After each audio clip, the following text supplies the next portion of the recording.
They didn't break you, they reprogrammed you. It sounds small when you first hear it, like a line in a self-help book, but say it out loud and notice how it shifts your posture. Not broken, not shattered into irreparable pieces, reprogrammed, trained, conditioned, taught a reflex. Someone gave you a map of how to behave, and you learned it so well you began to carry their expectations as your own. Picture this. Your phone buzzes. It's a terse message, a clipped sentence, maybe a tone that reads colder than the words. You feel the old spiral begin. Your breath shortens. Your head produces the perfect rebuttal, sharp and corrective. You send it. 5 minutes later, you regret it. The relationship doesn't change. You do. Again. Or imagine the pattern that's older, deeper. You consistently drop what you're doing when that one person calls, even when it costs you time, energy, or sleep. You apologize for things you didn't do, rewrite your plans, smooth over their fury. You do the work of other people. You clean the mess they created. You swallow your own needs so the moment stays calm. You are tired. You've been tired for a long time without realizing why. The exhaustion isn't only physical, it's moral. It's the slow erosion of dignity. It's being asked to rehearse emotional labor on cue again and again until your responses become automatic, until you stop choosing and simply move by old code. If this is landing for you, pause for a second. In the comments, name one reaction you are tired of having. If this resonates, consider hitting subscribe. There's more on practical ways to undo this training coming up. Here's the core of what's happening. Repeated reactions are training. Every time you behave in the same way under pressure, you're teaching yourself and teaching those around you what to expect. You are handing out a manual. It's not mystical, it's behavioral. You respond the same way to certain signals. The raised voice, the sarcasm, the hunger for attention, and the world adapts to that pattern. The problem is that those patterns often serve other people's needs, not yours. Over time, the repeated cycle doesn't merely make you tired, it rewrites your operating system. Reprogramming is a cleaner metaphor than broken. When you're broken, the implicit message is that you are at fault in some irreparable way. Reprogrammed says something different. You were taught. You can learn a new code. So what does this look like in practice? Reprogramming begins the moment you stop reacting out of habit and begin to make choices intentionally. One of the most confusing early truths is that not reacting is not the same as not feeling. It does not mean shutting down. It means choosing where to allocate your energy. The choice to withhold an immediate emotional reaction is not cruelty. It's a diagnostic tool. Silence becomes a mirror that shows you who is actually willing to meet you, without the theater of crisis, without your constant administering. When you stop performing the role everyone expects, you create space that tests relationships. The people who were depending on you to smooth their path start to do their own work, or they stop coming to you for it. Some will be relieved, some will be angry, some will try to pull you back into the old script, and some will surprise you by stepping forward into real care. That's the mirror effect of deliberate silence. It shows you who the relationship served, them or both of you. This is the move you need to understand. Indifference, when used as a tool, is a filter, not a punishment, not vindictiveness, a filter. Think of it like a scanner you run to see who is trying to use you. When you refuse to react on autopilot, you stop feeding the pattern. Opportunism loses its fuel. The people who react because it's entertaining or because it gives them power will often react in ways that expose their lack of commitment to your well-being. The people who are mature will notice the change and either address it in a healthy way or raise their hand and say, "Are you okay?" without drama. That's the difference between spectacle and substance. To make this practical, let me give you the 3 pillars you can use as your blueprint to reprogram yourself. These are not abstract rules. They are habits you can practice today. They are the 3 shifts that begin to overwrite the old code. The first pillar, distinguish stimulus from values. Learn to separate the momentary signal from the things that actually matter to your integrity. A stimulus is a ping, a shove, a small disrespect. It might be a snide remark, a missed call, an embarrassing tone. It hurts, yes, but these slaps are often aimed at your ego, your need to be right, your hunger for approval, your reflex to fix things. Values are different.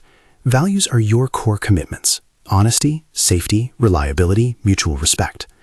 A value violation is repeated and clear. It is a pattern that, if ignored, erodes the foundation of your life. Ask yourself, is this a sting or is this a structural problem?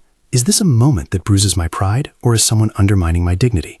If the answer points to the latter, that deserves a boundary, a conversation, a structural change. If it's the former, it may be a cue to practice containment instead of reaction. Example: someone texts you a snide remark in public chat. Your first impulse is to correct them publicly, to make them accountable in the same arena, to score points. That's the stimulus.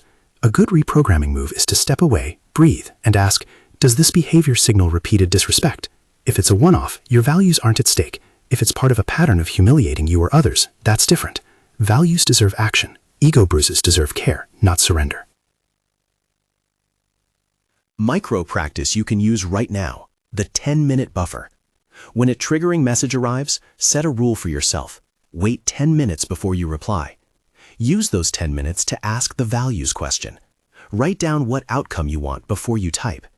If the incident is a pattern, plan a boundary. If it's a sting, plan containment. The second pillar: use indifference as a filter, not as punishment. This one is the hardest to swallow because indifference feels empty, and historically, indifference has been used to wound. That's why clarity is essential. Your indifference must be strategic and compassionate, a protective neutral rather than a weapon.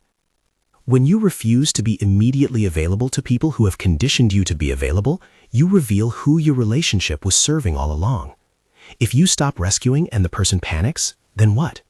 If they complain that you're cold, you can say, simply and calmly, I'm stepping back because this pattern is costing me. You don't need to explain for hours. You don't need to perform guilt or make yourself small. Your pause is not a silent accusation. It's an experiment. Who will show up without the script? Example: you are the one who always cancels plans to help a friend in crisis. You stop saying yes to the automatic requests that pop at all hours. At first, the requests escalate, louder, guiltier, angrier. That's a reaction some people produce when their supply dries up. After a few tries, the true friends show up differently. They ask, are you okay? They offer help that feels mutual. Some will not come through at all. That's not on you. That's data. Micro practice you can use: keep a silence log. For 1 week, notice 3 moments when you deliberately do not react in the usual way. Record who reached out after you held your ground and how they did it. Over time, you'll see the pattern of who invested in mutual care and who expected you to absorb their emotional labor. The third pillar: convert indifference into presence for yourself. This is where most people get lost. They interpret don't react as don't feel, and then wonder why silence feels hollow. The goal isn't to be emotionally inert, it's to be emotionally present in ways that are sovereign. Presence means you meet your own interior first. You say to yourself, I will not perform to manage others' feelings at the cost of my equilibrium.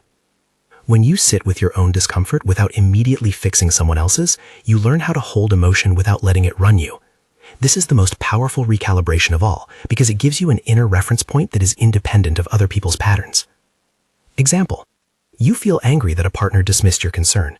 Your old move would be to escalate, to demand acknowledgement until you got the emotional refund. Reprogramming would have you take a different route. Acknowledge the anger internally, allow it without immediately claiming it as a weapon. Decide what you need: space, conversation, boundary, and then act from that clear center, not from the raw heat of impulse. Micro practice you can use: a simple breathing anchor. When you notice the urge to perform, reply quickly, fix the problem, apologize. Breathe in for 4, hold for 4, breathe out for 6. Name the emotion silently: anger, hurt, frustration. Ask yourself the compass question: will reacting now return me to who I was or move me toward who I want to be? Then choose. That compass question is the fulcrum. Say it with me now. Will reacting now return me to who I was or move me toward who I want to be? When you repeat this before answering, you create a mental gate. It slows the chain reaction. It moves you from automatic to intentional. It is simple, but in the moment, it is radical. Picture a scenario where you're working late and a partner complains about a trivial household issue in a tone that feels accusatory. Your immediate pattern is to defend and rescue. You feel the old code humming in your bones. Use the compass question. You might realize that defending yourself will only pull you into the old dynamic, where your worth is negotiated in real time. Instead, you decide to acknowledge the feeling later with clarity. Let's talk about this when I'm not in the middle of work. That single choice preserves your dignity and signals that your life operates on different terms now. Reprogramming is made of micro-choices. The power of small acts compounded over weeks and months is what shifts the field. Stop answering every provocation immediately. Stop redoing other people's lives. Stop shrinking to make someone else comfortable. Replace the reflex with a short ritual. Pause, name the feeling, ask the compass, choose. Let me give you a few concrete practices you can start right now that follow the pillars and become your daily reprogramming hygiene. First, delay replies. Make a rule, 10 minutes, 1 hour, or until the next morning, depending on the trigger. Use that pause to do the values check. This interrupts the reflex loop and allows choice. Second, track 3 silences per week. Keep a small notebook or a Notes app entry titled Silence Log. Note what provoked you, what you did instead of reacting, who reached out afterward, and what that outreach looked like. Over time, these entries become a mirror showing the true architecture of your relationships. Third, a breathing anchor and naming practice. When you feel yourself heating up, breathe in for 4, out for 6, and silently name the feeling. Say the compass question and choose your response. Practicing this lowers the physiological charge tied to reactive behavior. Fourth, plan your boundaries in advance. For recurring stressors, late-night calls, unannounced drops, last-minute demands, prepare a short, calm statement that you can deploy without performance. I can't help right now. I'm available tomorrow at X. You don't owe an explanation, especially under duress. The clarity reduces the chaos. Fifth, create a daily presence ritual. 10 minutes a day where you sit with your own sensations, write a simple journal line about how you felt, and set one micro-intention. Today, I will pause before reacting. These minutes retrain your nervous system to expect containment. These practices are not dramatic. They are not designed to force other people to change overnight. They are meant to be slow, inexorable recalibrations inside you. That is the whole point. The work is interior, and it changes the exterior as a consequence. You will encounter resistance. When you start to move differently, some people will be confused. Some will be annoyed. Some will try to test whether you really mean it. Expect escalation in the early stages. It's common. The old system reacts to protect itself from change. That doesn't make the pushback a reflection of your failure. It makes it part of the data. When someone pushes, respond with clear calm, not with heat, not with humiliation. A short sentence, grounded. I'm doing something different. Please respect that. If they repeatedly refuse, your boundary can be reinforced without drama. Sometimes you will also find allies you didn't expect, people who were waiting for someone else to stop being the default caretaker so they could finally show up as equals. Remember, the aim is not to manufacture a world where everyone is always gentle. That's not realistic. The aim is to live with dignity, to reduce the gratuitous cost you pay to manage others' emotions, and to build a pattern that honors your values. Reprogramming is about reclaiming your energy and using it where it matters. One of the most common fears you'll face is the worry that if you stop reacting, you'll become cold or lose your relationships. That's a myth wrapped in anxiety. Relationships that are based primarily on your reactivity, the drama you provide, the rescues you make, the readiness to absorb discomfort, are not necessarily healthy to begin with. When you stop supplying that pattern, you reveal who was staying for you and who was staying for the role you played. Imagine a houseplant that only receives water when you are anxious and overcorrecting. If you stop overwatering, it may look like it suffers at first, but often it recovers, roots deeper, and stabilizes when given balanced care. Some plants won't survive because they were never healthy to begin with. That's data, not shame. You are not abandoning people by insisting on self-sovereignty. You are modeling a different economy of care, one where mutuality is the currency and dignity is not negotiable. As you practice these pillars and micro-practices, you will notice a subtle reorganization. Conversations become fewer but clearer. Your presence becomes more precious because it is chosen, not given by default. People who genuinely value you will learn to meet you on that new terrain. Those who don't will show themselves in ways that are easier to accept because now you have evidence. There is another layer most people miss when they try this, the internal storyline. For many of us, old patterns are reinforced by a narrative inside our heads, not facts, but stories. If I don't fix this, I will be abandoned. If I don't respond, people will think I don't care. These stories have emotional hooks. Reprogramming is as much about changing the story you tell yourself as it is about changing your behaviors. So practice changing the script. When the impulse to react arises, add a sentence to your inner monologue that counters the old script. Instead of, I must fix this now, try, I can choose how to respond. My value is not on the line. Repeat it until it feels less alien. The breath work grounds it. The compass question makes it procedural. The silence makes it visible to others. At this point, you may be wondering, how long does this take? It varies. Reprogramming a habitual pattern that served someone else's needs for years is not a weekend project, but small, consistent choices shift momentum. Think of it like retraining a muscle. A few weeks of deliberate practice produce a new baseline. A few months produce a noticeable reorientation in your relationships. Again, no promises about other people's behavior, only the guarantee that your internal economy will change. Here's a brief scenario to test the pillars together. You get a curt text that reads like a rebuke. Old you would answer immediately, sharp and reactive. New you follows the pillars. You notice the stimulus, sting. Question whether it violates your values. Use indifference as a filter. You don't respond publicly or escalate. And practice presence. You sit with the discomfort, breathe, and plan. You ask the compass question and decide, this does not violate my core values, so I will not escalate. You delay your reply until you can write clearly. When you respond, you are calm and concise, not brittle. The next step is watching what happens. Who follows up with genuine concern? Who responds with entitlement? You collect that data. This method is not about winning arguments. It's about preserving your dignity and learning who's willing to meet you as an equal. The first few experiments are awkward. They feel like stepping away from the performance everyone expects of you. Expect people to test you. Expect small chaos. Hold your line. Now pause and try this. Think of a specific pattern you're tired of repeating. It can be as mundane as replying immediately to certain messages, or as deep as taking responsibility for someone else's emotional regulation. Hold that pattern in your mind. Imagine yourself not reacting in the usual way. What comes up? Fear? Relief? Anger? Notice it without acting. Name the feeling. Ask the compass question. Decide one micro-practice you will use next time. Perhaps you'll delay the reply, breathe, and log the outcome. You have to give yourself permission to be experimental. Reprogramming is iterative. You will misstep. You'll revert once or twice. That's normal. The measure of progress is not perfection, but a gradual decline in automatic reactivity and a steady increase in intentional response. As you begin, you'll also see how powerfully the small choices accumulate. The 10-minute buffer becomes an hour. The silence log becomes a pattern map. Your presence ritual becomes a non-negotiable moment of interior maintenance. These tiny shifts translate into a new baseline. Less exhaustion, more clarity, deeper dignity. And still, there is more to learn. Holding silence invites questions you won't be able to answer overnight. What do you do when someone responds to your new stance with cruelty? How do you reintroduce boundaries with people who have depended on your labor for years? How do you repair relationships that deserve repair without falling back into the old script? These are not simple procedural problems. They require moral imagination and structural thinking.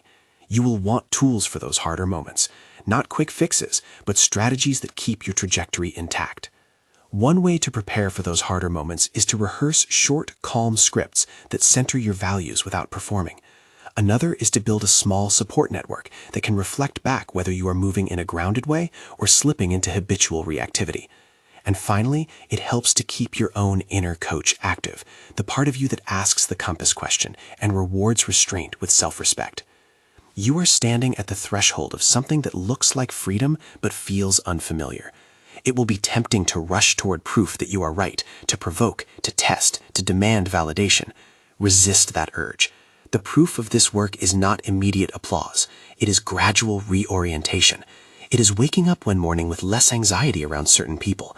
It is choosing from presence rather than panic. When you practice the 3 pillars, distinguishing stimulus from values, using indifference as a filter, and converting indifference into internal presence, you begin to overwrite the old programming. People begin to reorganize around your steadiness. Those who are in it for the spectacle will drift away. Those who value you will stay, but differently. You will be left with relationships that require less maintenance and more reciprocity. There is a hinge that connects the daily micro-practices to a larger liberation, the cumulative simplicity of small choices. You will not feel entirely changed after one quiet experiment, but after dozens, your automatic impulses will soften. That is the nature of reprogramming. Repetition plus intention. Before we move further, ask yourself, which pillar feels most foreign right now? Which one could you begin tomorrow? Choose the one that feels both necessary and manageable. Commit to one micro-practice this week. Maybe it's the 10-minute buffer. Maybe it's the silence log. Maybe it is the breathing anchor tied to the compass question. Do that one thing consistently. There are conversations ahead that will test this new posture. Conversations where you will have to set boundaries, articulate values, and endure someone's displeasure without capitulating. Those conversations require more than technique. They require moral clarity and internal presence. You will need to know what you are defending and why. That clarity comes from repeated practice of these micro-choices. It also comes from having examples to model and a language to name the shift. If you want practical weekly prompts to reprogram your reactions, subscribe and download the short worksheet linked in the description. It contains simple daily exercises, the 10-minute buffer, the silence log template, and 3 journaling prompts that help you reframe the inner story. Use them to anchor the work. Keep this in mind as you go on. Reprogramming is not a one-time fix, but a way of living. It asks you to be a student of your own impulses. It asks you to collect data without shame. It asks you to prioritize dignity over drama. There will be moments when you feel lonely. That's normal. Loneliness in this work is often the residue of old dynamics dissolving. It is not a verdict on your worth. As you continue, you will learn how to repair relationships without returning to old sacrifice. You will discover methods for responding when someone doubles down on entitlement. You will practice wording that preserves your boundary while leaving space for true accountability. These are the next steps that deserve careful attention, because they are where reprogramming meets real-world complexity. For now, return to your daily life with one simple commitment. Before you react, pause. Name the feeling. Ask the compass question. Choose intentionally. Start there and let the rest unfold.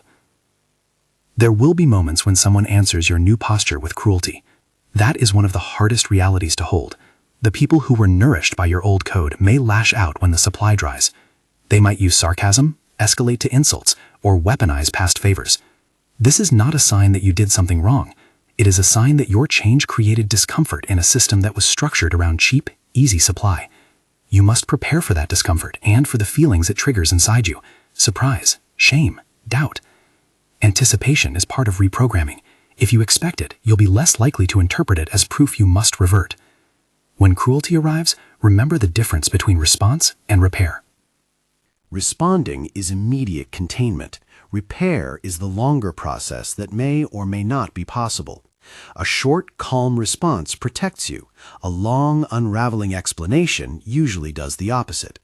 Consider rehearsed lines that do not seek to punish, but that preserve your dignity. For example, I'm choosing not to engage with that tone. If you want to discuss this respectfully, I will listen. Or simply, I'm stepping back. Those sentences are not performances. They are statements of policy. They set the terms of the conversation without fueling it. If the other person doubles down, do not interpret their escalation as a measure of your worth. Treat it as data. Track it in your silence log. Note what happened, how you felt, what your response was, and whether the behavior changed. Over time, these entries form a map that shows whether the relationship can be rewired or whether it remains anchored in the old dynamic. Data gives you leverage that emotion never can. Sometimes you will want to re-enter a relationship because it still matters to you. Reprogramming does not mean blanket exile. You can choose to rebuild, but rebuilding requires new architecture. That means clarifying expectations, setting enforceable boundaries, and agreeing on mutual repairs that are specific and observable. Vague promises like "I'll do better" are not enough. Ask for concrete actions, consistent check-ins, an apology that acknowledges harm and the steps to avoid repeating it, or a willingness to accept third-party mediation if needed. A repair conversation can be short and structured. Consider this scaffold. State the value that was violated, describe the pattern with clear examples, name how it affected you, request a specific future action, and set a consequence if the pattern continues. You don't need to be harsh, you need to be clear. Example, when you cancel plans at the last minute without checking, it undermines reliability, which matters to me. Last month you did this 3 times. I felt minimized. Moving forward, I need at least 24 hours notice or a plan B. If that can't happen, I'll make different plans for myself. If the other person accepts the terms and follows through, you've rebuilt on new foundations. If they ignore it, their behavior has spoken. Another common challenge is the internal voice that calls you selfish when you set boundaries. That old narrative is powerful because it was often reinforced by caretaking culture, family expectations, or relational economies that rewarded sacrifice. Counter this by reframing ethics. Boundaries are not selfishness, they are a form of stewardship. You steward your energy so you can give from a place of choice rather than exhaustion. Teach yourself to say, I choose who and how I give. That language shifts you from default rescuer to intentional giver. Intentional giving flows from abundance, not obligation. You will also face the problem of the slow fade, relationships that do not explode, but simply wither. Some people will stop reaching out. That can hurt in a new, quieter way because it removes the dramatic evidence that told you the relationship existed. Here, the work is internal, grieving the loss without collapsing into self-blame. Use your silence log and your presence ritual to hold that grief. Name it. Sit with it. Ask, was this relationship sustained by mutual care or by my performance of care? If the answer leans toward the latter, your grief is valid, but also liberating. You are letting go of a pattern, not of your worth. Part of reprogramming is learning to tolerate the ambiguity of relationships in transition. People change at different paces. Your new steadiness will attract some and confuse others. That ambiguity can feel unstable if you're used to the clarity of constant reaction. If the drama is constant, at least it is predictable. Practice tolerating the unknown by building stabilizers, rituals that do not depend on others. Your daily presence ritual, your silence log, and a short weekly check-in with a trusted friend or coach become anchors. They reduce the sense that your emotional environment is entirely contingent on other people's whims. Speaking of allies, you will need a small network. Not many, but a few people who understand the work and can witness it without asking you to perform. These are not therapists, unless you also see one, or judges. They are people who will reflect back your movement with honesty and humility. When you confide in them, you can ask for a reality check. Was I grounded in that response, or did I slip into old reactivity? Their feedback is a mirror you can trust more than the volatile comments of people still invested in your old code. Rehearsal is a critical technique here. Practice boundary conversations in low-stakes environments. Role-play with a friend about how you will say no to midnight rescue quests, or how you will reply to a passive-aggressive text without being pulled into a public spat. Rehearsal builds muscle memory. When the real moment comes, your voice is steadier because it's not the first time you have experimented with it. Expect to misstep. Reprogramming is iterative. Sometimes you will respond in old ways. Rather than condemn yourself, treat the mistake as data. Ask, what triggered the reversion? Was it fatigue, shame, an unguarded context? Identify the condition and adjust.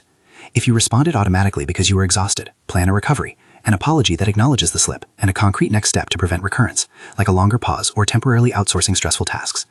If you responded because an old narrative hijacked you, if I don't fix this, I'll be abandoned, write down that narrative and counter it with a new line. Small corrections compound. There is a moral clarity that grows with practice. At first, your choices will be reactive to the immediate problem. Stop answering at midnight, delay messages, track silences.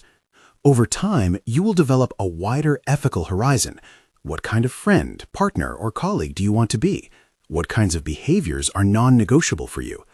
This larger lens helps with the tougher decisions, whether to maintain a boundary, whether to reinvest in a relationship, whether to end a tie that is corrosive.